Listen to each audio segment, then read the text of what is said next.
مناظره دیو گاوپای با دانای دینی. روز دیگر که سلاله صبح بام از مشیمه ظلام به در آمد و کلاله شام از بناگوش سحر تمام باز افتاد، گاوپای با خیل شیاطین به حوالی آن موضع فرود آمد و جماهیر خلق از دیو و پری و آدمی در یک مجمع مجتمع شدند و به مواثیق عهود بر آن اجماع کردند که اگر دینی در این مناظره از عهده سؤالات گاوپای بیرون آید و جواب او بتواند گفت، دیوان مأموره عالم باز گذارند و مساکن و اماکن در قاهرات زمین سازند و به مغاک‌ها و مغارات متوطن شوند و از مواصلت و مخالطت با آدمیان دور باشند و اگر از دیو محجوج و مرجوح آید او را هلاک کنند. بر این قرار بنشستند و مسائله آغاز نهادند و دیو گفت جهان بر چند قسم است و کردگار جهان چند. دینی گفت جهان بر 3 قسم است، یکی مفردات عناصر و مرکبات که از اجزا آن حاصل می آید و آن از حرکات نیاساید و بر یک حال نپاید و تبدل و تغییر حالا فحالا از لوازم آن است. دوم اجرام علوی سماوی که بعضی از آن دائم به وجهی متحرک باشند چون ثوابت و سیارات و کواکب که به صعود و هبوط و شرف و وبال و رجوع و استقامت و اوج و حضیض و احتراق و انصراف و اجتماع و استقبال و الی غیر ذلک من عوارض الحالات موسومند و به بطء و سرعت سیر و تأثیر سعادت و نحوست منسوب و به وجهی نامتحرک که هر یک را در دایره فلک البروج و چه در دیگر دوایر افلاک که محاط آن است مرکوز نهند، چون که گویی نگین‌های زرنگارند در این حلقه پیروزه نشانیده و فلک اعظم محیط و متشبث به جمله فلک‌ها تا به طبیعتی که بر آن مجبول است از بخشنده فاطر السماوات می‌گردد و همه را به حرکت قصری در تجاویف خویش گرد این کره اغبر می‌گرداند و دیگران در مرکز خویش ثابت و ساکن. سیوم عالم عقول و نفوس افلاک که جوهر ایشان از بساطت و ترکیب بری باشد و از نسبت سکون و حرکت عری و از نقص حدسان و از تغییر زمان و مکان لباس فطرت به سرچشمه قدس و طهارت شسته و پیشکاری بارگاه علیین یافته فالمقسمات و امرا. و کردگار یکیست که مبدع کائنات است و ذات او مقدس از آن که او را در ابداع و ایجاد موجودات شریکی به کار آید. تعالی اما یقول الظالمون علوا کبیرا. دیو گفت آفرینش مردم از چیست و نام مردمی بر چیست و جان مردم چند است و بازگشت ایشان کجاست؟ دینی گفت آفرینش مردم از ترکیب 4 عناصر و 8 مزاج مفرد و مرکب علی سبیل الاعتدال حاصل شود و نام مردمی بر آن قوت ممیزه اطلاق کنند که نیک از بد و صحیح از فاسد و حق از باطل و خوب از زشت و خیر از شر بشناسد و معانی که در ذهن تصور کند به واسطه مقاطع حروف و فواصل الفاظ بیرون دهد و این آن جوهر است که آن را نفس ناطقه خوانند. و جان مردم 3 حقیقت است به 3 عضو از اعضاء رئیس قائم. یکی روح طبیعی که از جگر منبعث شود و بقاء او به مددی باشد که از قوت قابضی پیوند او گردد. دوم روح حیوانی که منشأ او دل است و مبدأ حس و حرکت از اینجا باشد و قوت او از جنبش افلاک و نیرات مستفاد است. سوم روح نفسانی که محل او دماغ است و تفکر و تدبر از آنجا خیزد. همچنان که قوه نامیه در روح طبیعی طلب غذا کند، قوت ممیزه در روح نفسانی سعادت دو جهانی جوید و از اسباب شقاوت اجتناب نماید و استمداد قوا او از اجرام علوی و هیاکل قدسی بود و خلعت کمال او این است که و من یؤت الحکمه فقد اوتی خیرا کثیرا و ما یذکر الا اولو الالباب. اما بازگشت به عالم غیب که مقام ثواب و عقاب است و اشارت کجایی بلا مکان نرسد. دیو گفت نهاد عناصر چهارگانه بر چه نسق کرده ام؟ دینی گفت از اینها هرچه به طبع گرانتر است زیر آمد و هرچه سبکتر بالاتر، تا زمین که بارد یابس است و از همه ثقیلتر مشمول آب آمد و آب شامل او و آب که بارد رطب است و ثقیلتر از هوا مشمول هوا آمد و هوا شامل او و هوا که حار رطب است و ثقیلتر از آتش مشمول آتش آمد و آتش شامل او و آتش که حار یابس است مرکز و مقر او بالاوی هر سه آمد و سطح باطن از فلک قمر مماس اوست و اگرچه در اصل آفرینش و مبدأ تکوین هر یک به بساطت خیش از دیگری منفرد افتاد، لیکن از بحر مناظم کار عالم و مجاری احوال عالمیان بر وفق حکمت اجزا و هر چهار را با یکدیگر اختلاط و امتزاج داده آمد تا هرچه از یکی بکاهد در دیگری بیفزاید و به تغییر مزاج از حقیقت به حقیقت و از ماهیت به ماهیت انتقال پذیرد، چنان که ابر بخاری است که از رطوبت آبرزی در اجزاء زمین به واسطه حرارت شعاع آفتاب برخیزد و بدان سبب که از آب لطیفتر بود در مرکز آب و خاک قرار نگیرد، روی به مساعد هوا نهد و بر بالا رود و به قدر آنچه از آتش ثقیل‌تر است در میانه بایستد و چون رطوبتش به غایت رسد تحلیل پذیرد و باران شود و چون حرارتش به کمال انجامد آتش گردد به اذن الله و لطف صنعه. دیو گفت چیست از همه چیزها به تو نزدیکتر و چیست از همه چیزها از تو دورتر و چیست که باز نتوان آورد و چیست که باز نتوان داشت و چیست که نتوان آموخت و چیست که نتوان دانست. دینی گفت آنچه از همه چیزها به من نزدیکتر است عجل است که چون قادمی روی من نهاد است، من چون مستقبلی دو اسپه بر اشهب صبح و ادهم شام پیش او باز می روم و تا در نگری به هم رسیده باشی. هازا که مرکوبی و تلک جنیبتی بهما قطعت مسافت العمر. و آنچه همه چیزها از من دورتر است روزی نامقدر است که کسب آن مقدور بشر نیست و آنچه باز نتوان آورد ایام شباب و ریعان جوانی که ریحان بستان امانی است و چون دست مالیده روزگار گشت اعادت رونق آن ممکن نگردد و آنچه باز نتوان داشت دولت سپری شده همچون سفینه شکسته که آب از رخنه‌های او درآید و میل رسوب کند تا در قعر بنشیند. اصلاح ملاح هیچ سود نکند و چون برگ درخت که وقت ریختن به همه چابک دستان جهان یکی را به 100,000 سریشم حیلت بر سر شاخی نتوانند داشت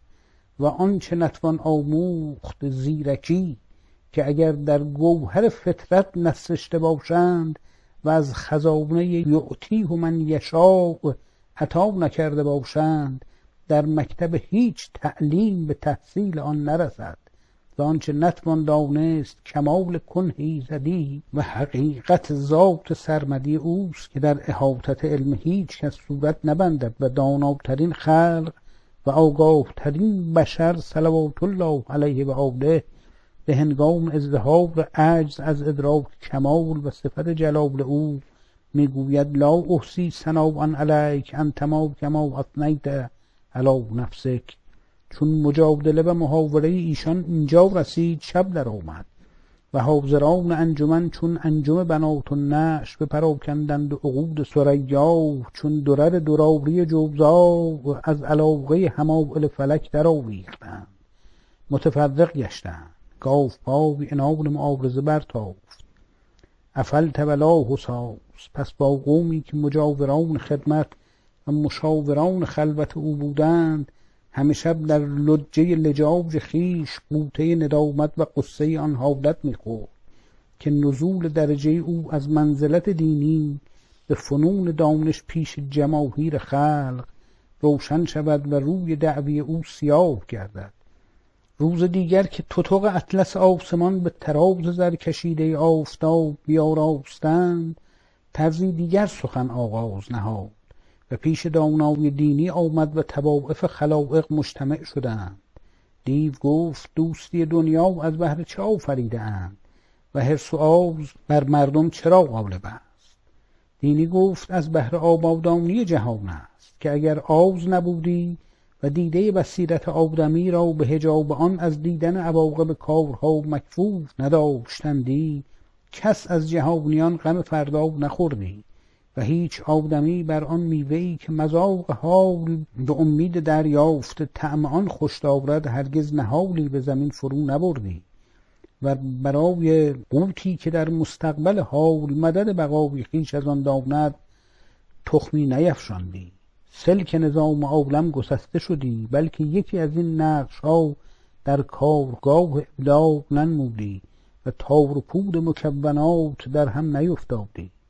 دیو گفت گوهر فرشتگان چیست و گوهر مردم کدام است و گوهر دیوان کدام؟